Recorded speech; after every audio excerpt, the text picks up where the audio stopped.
સંસદ ભવનમાં સર્વપક્ષીય બેઠક શરૂ થઈ ગઈ છે। રાજનાથસિંહની અધ્યક્ષતામાં આ સર્વપક્ષીય બેઠક મળી છે। ગૃહમંત્રી અમિત શાહ પણ આ બેઠકમાં ઉપસ્થિત રહ્યા છે।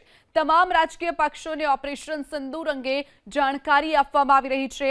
ભારતની કાર્યવાહીને તમામ પક્ષોએ સમર્થન આપ્યું છે। ઓપરેશન સિંદૂર બાદની સ્થિતિને લઈને માહિતી હાલમાં આપવામાં આવી રહી છે।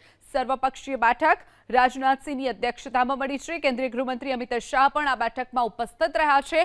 તમામ પક્ષોના નેતાઓ આ બેઠકમાં ઉપસ્થિત રહ્યા છે અને તમામને જે ઓપરેશન સિંદૂર હતું તેને લઈ અને માહિતી આપવામાં આવી રહી છે। તો તમામ પક્ષના જે નેતાઓ છે તેમનું સમર્થન પણ મળ્યું છે। ઓપરેશન સિંદૂર બાદ સ્થિતિને લઈ અને માહિતી આપવામાં આવી રહી છે।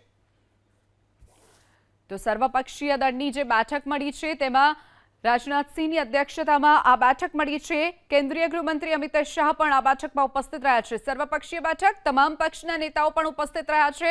તમામ પક્ષના નેતાઓએ ઓપરેશન સિંદૂરને સહમતિ પણ આપી છે અને સાથે જ તમામ નેતાઓને અત્યારે બ્રીફ કરવામાં આવી રહ્યા છે। ઓપરેશન સિંદૂર શું હતું, શા માટે કરવામાં આવ્યું, સેનાએ કઈ રીતે આખું ઓપરેશન પાર પાડ્યું છે તેને લઈ અને માહિતી આપવામાં આવી રહી છે।